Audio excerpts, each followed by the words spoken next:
इशारा करता क्या है चुनाव से पहले का एक दूसरे पर चुनावी जीतने का एक स्टंट है या फिर इसमें कुछ सच्चाई है? और सच्चाई है तो फिर वक्त रहते क्या उन्होंने कोई कार्रवाई की थी? बीजेपी ने सवाल उठाया है कि क्या उन्होंने उस वक्त में ही एजेंसियों को इत्तला किया था या नहीं किया था। हमारे साथ इस खबर पर जुड़ चुके एक और अपनी पार्टी के महासचिव इरफान महराज।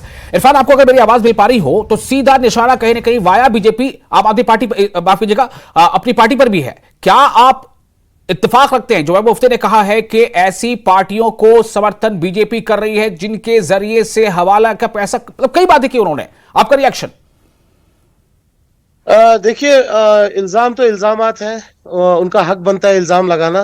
और जैसा कि अभी मेरे जो भाई है मोहित साहब, मैं सुन रहा था कि इन्हें कहा कि तालीम देनी चाहिए लीडर्स को कि किस तरीके के बयान करने चाहिए और इल्जाम लगाते समय जो है सबूत भी होना चाहिए।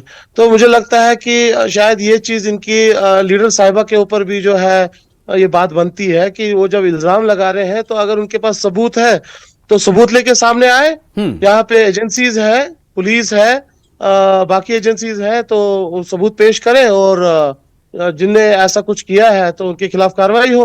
तो अगर इल्जामों की बात है तो ऐसे भी तो इनके ऊपर इल्जाम है कि इन लोगों ने भी तो पैसा यहाँ से वहां पहुंचाया, एक एजेंसी से दूसरी एजेंसी से भी लेते थे, पार वालों से भी और यहाँ वालों से भी।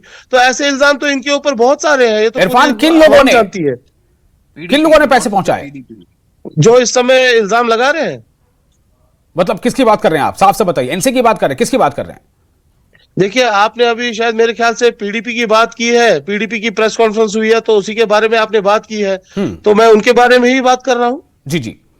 तो क्या ये माना जाए कि चुनाव से पहले का ये स्टंट है या इसमें कुछ सच्चाई है? क्योंकि वो अगर कह रही हैं तो वो उस जम्मू कश्मीर की एक्स सीएम है।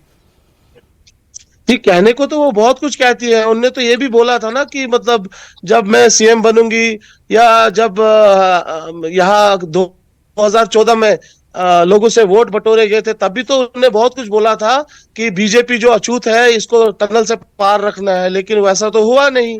तो कहने को तो वो बहुत कुछ कहती है, जवाब दीजिए। उतना सीरियस लेते नहीं है। मोहित जी, देखिए, जहां तक फिर से बयान की बात आप सुनना चाहते हैं तो मैं फिर से बड़ी साफ तौर से बता रहा हूं कि यहाँ कौन हवाला का बादशाह है ये यहाँ का बच्चा बच्चा जानता है, ठीक है। और यहाँ की जो बड़े काबिल, सवाल ये कि जब बच्चा बच्चा जानता है तो फिर उसको प्रेस कॉन्फ्रेंस में कहने की जरूरत क्या थी?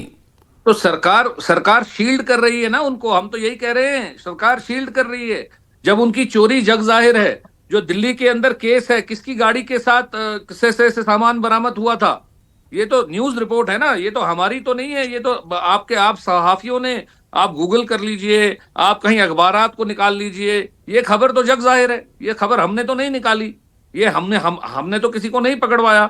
आप देख लीजिए, वो न्यूज निकाल लीजिए और उसके ऊपर जो एक्शन होना चाहिए आप पूछिए। भाई, अब आप तो सरकार के अंदर है, आप तो पावर में है, तो आप बीजेपी वाले क्यों नहीं डिमांड करते हैं कि भाई इनके ऊपर एक केस होना चाहिए या सलमान, जवाब दीजिए। इन्वेस्टिगेशन होना चाहिए। जिस तरीके से हम इन्वेस्टिगेशन मांग रहे हैं, हम जिस तरीके से बोल रहे हैं कि हाँ जी इसके अंदर ये, आप इन्वेस्टिगेशन शुरू कीजिए। सलमान, सवाल आप पर है, उंगली आपके ऊपर उठ रही है, जवाब दीजिए सलमान। आप इन्वेस्टिगेशन बेसिक बात समझ लीजिए, बेसिक बात समझ लीजिए। हमारी बेसिक बात जो हारे हुए, जिनके साथ कोई लोग नहीं है, जिनके साथ जिन्होंने आज तक कोई वोट का इम्तिहान अभी तक पास नहीं किया है, उनको आपने Z+ सिक्योरिटियां दी है। जिनको अपने घर वाले भी साथ नहीं, उनको आपने Z सिक्योरिटी देके रखी है। और जो लोगों की नुमाइंदगी करते हैं, जिनके पीछे लाखों लोगों ने अपनी जाने गंवाई हैं वोट के लिए, सलमान शेख, सीधा इशारा आप पर है जी। वोट मांगने के लिए मंगाइए उनको। देखिए, बेसिक बात समझ लीजिए, आप बेसिक बात समझ लीजिए। हमारी जितनी भी इंस्टीट्यूशंस है, धकेल के रखा है। सुन लीजिए बाप, सुन लीजिए। जितनी हमारी इंस्टीट्यूशंस है, जो भी हमारी काउंटर एजेंसीज है, जो भी हमारी सिक्योरिटी के लिए जो सिक्योरिटी को हमारे यहाँ पे सिक्योरिटी की एजेंसीज है, जितनी भी एजेंसीज है, उनका एक काम है कि वो वेलफेयर ऑफ द नेशन के लिए काम करती है। वो किसी के पर्सनल एजेंडा या पॉलिटिकल एजेंडा को सफाइस करने के लिए या उसको अकॉम्प्लिश करने के लिए काम नहीं करती। ना वो बीजेपी के पॉलिटिकल एजेंडा को अकॉम्प्लिश करती है। वो एक ऑटोनोमस बॉडीज है, उनका एक अलग रोल है, उनको आप पॉलिटिकल तरीके से मत यूज करिए। पहली बात देखिए, जब हमने सेंटर का इंफ्लुएंस आ गया तो जितनी हमारी जो सेंटर की, जैसे हमारी आईबी है, बाकी जो हमारी इंटेलिजेंस फोर्सेज है और जो भी हमारी फोर्सेज है, उन्होंने बखूबी से टेररिज्म को मैग्नीट्यूड नीचे कर दिया। आपकी सरकारों में टेररिज्म का मैग्नीट्यूड, वायलेंस का magnitude, soft corner towards Pakistan, soft corner towards separatism, कहां गए वो लोग? अब क्यों नहीं हो रहा है? तब क्यों हो रहा था? वो मशीनरी तब भी आपके पास थी, आप तभी वो मशीनरी अवेल कर सकते थे, आपके पास सारे एवेन्यूज थे, सारे वेंचर्स थे उनको यूटिलाइज करने के लिए। एक मिनट, मैं आपको क्यों आता हूं सलमान, आपको क्यों आता हूं? इरफान आपके पास जाऊंगे, मेरा एक छोटा सवाल मोहित जी से। मोहित जी, सवाल ये है कि चुनाव से ऐन कबल इस तरह के बयानबाजी का मतलब यही माना जाता है कि चुनावी फायदा लेने की कोशिश है, लेकिन बीजेपी पर सवाल उठाने का फायदा पीडीपी को क्या मिलेगा? बीजेपी तो चुनाव लड़ नहीं रही है, बीजेपी तो मैदान में है नहीं। देखिए, ये ऐसा प्रोपेगेट करना चाहते हैं कि जो बाकी प्लेयर्स मोहित जी सपोर्ट कर रहे हैं, ये ऐसा प्रोपेगेट करना चाहते हैं कि वो कश्मीर के अंदर चुनाव भरपूर लड़ रहे हैं, उनके तमाम नेता यहाँ पे कैंपेन कर रहे हैं, उनके कई लीडर्स ने तो मीडिया के अंदर बयान दिया है कि भाई ये जो पीडीपी है इसको छोड़कर या नेशनल कॉन्फ्रेंस को छोड़कर जितनी भी पार्टियां हैं वो सारी हमारी ही पार्टियां हैं। तो इनके बड़े बड़े लीडरों के जो कश्मीर में बड़े बड़ा बयान, इरफान मिन्हाज बड़ा आरोप, क्या आप बीजेपी की पार्टी हो? ये अभी बीजेपी वाले सवाल उठा रहे हैं, मुझे जवाब चाहिए इरफान। ये मैंने तो नहीं बोला है। इरफान, क्या ये बीजेपी की पार्टी हो आप? मेरे ख्याल से अगर मेरे भाई अगर हम बात सुने तो हम भी इसका बड़ा अच्छे से खूब तरीके से जवाब देंगे। बोलिए। कि देखिए 2014 में बीजेपी लाने वाले यही है, बीच टनल से पार इन्हीं ने उनको लाया है, आरएसएस के साथ हाथ इन्हीं ने मिलाया। लेकिन मोहित भाई बीच में, मोहित भाई मैंने हमने एजेंडा ऑफ अलायंस के ऊपर उनके साथ सरकार बनाई। जितनी देर हम सरकार में थे बीजेपी अपना एक भी मंसूबा कामयाब नहीं कर पाई। हमने यहाँ पे 14,000 लड़कों के ऊपर एफआईआर हटाया, हमने यहाँ पे एक महीना सीज़फायर करवाया, हमने हुर्रियत से बातचीत करने के लिए दिल्ली की पूरी सरकार को यहाँ पे बुलाया। ठीक है, हमने जो वादे यहाँ पे किए, मोहित जी इरफान को अपनी बात रखने दें, आपको पूरा टाइम मिला, आप बोल रहे थे वो खामोश थे, थोड़ी बात रखने दें फिर आप जवाब दे दीजिएगा जी। उनके ऊपर हमने पूरी अमल की। इरफान, दो मिनिस्टर्स को सुनना पड़ेगा, बहुत हो गया, बहुत हो गया, जितना झूठ बोलना था।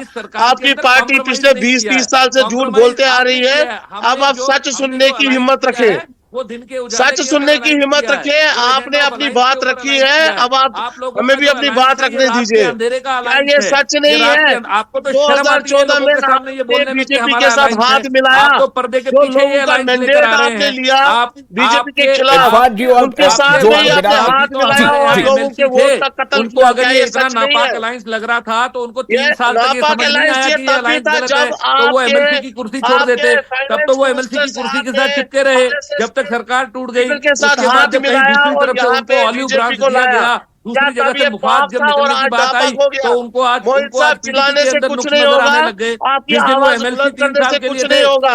लोग सब जानते हैं, लोगों को पता है सच क्या है। विजनरी नजर आती थी। तो आप पहले अपने घर में ये सवाल उठाइए कि आपने 3 साल क्यों एमएलसी के जो फायदे हैं क्यों एमएलसी आपने कंटिन्यू किया, क्यों आपने उस टाइम पे रिजाइनमेंट किया, क्यों आपने लोगों को धोखा दिया, क्यों आपने लोगों के साथ गद्दारी की।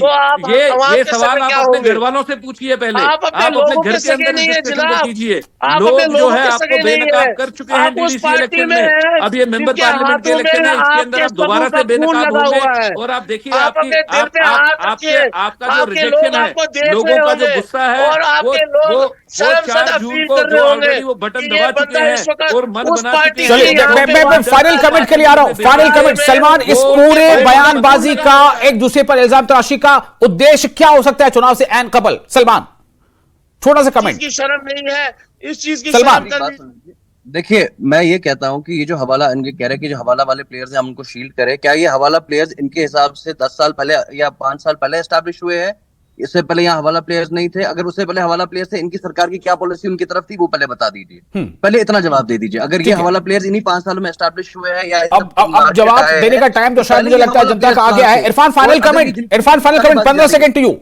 गलत जगह पे मेरे भाई, अपने दिल पे हाथ रखो और ऊपर वाले से माफी मांगो कि मैं गलत जमात में हूं, जिसके हाथों में मेरे भाइयों का खून लगा हुआ है। वो लोग देख रहे हैं आपको और वो कल आपको जवाब पूछेंगे, ये याद रखना इस बात को। बाकी आपको एक ही चीज की मिर्ची लगी हुई है, दिल्ली में आपको घास नहीं डाली जा रही है। कोशिश तो बहुत की आप लोगों ने, वफद भी भेजे, आपने चोरी चोरी दिल्ली में आपने मोहित भाजी फाइनल कमेंट, मोहित भाजी 15 सेकंड टू यू, मोहित भाजी फाइनल कमेंट। आपकी पार्टी ने कितने लोगों को पाकिस्तान का एजेंट बनाया? आपकी पार्टी ने कितने लोग जेल में जो इलेक्शन नहीं लड़ रहे हैं, लेकिन चोरों उचक्कों को यहाँ पे बचाया जा रहा है, उनके ऊपर पर्दादारी की जा रही है। हमारी ये पुरजोर गुजारिश है कि आप इनके ऊपर से ये पर्दादारी हटाइए और जो ये यहाँ पे ABC टीम है जो बीजेपी जो पर्दे के पीछे से मिली भगत करके यहाँ पे ये चुनाव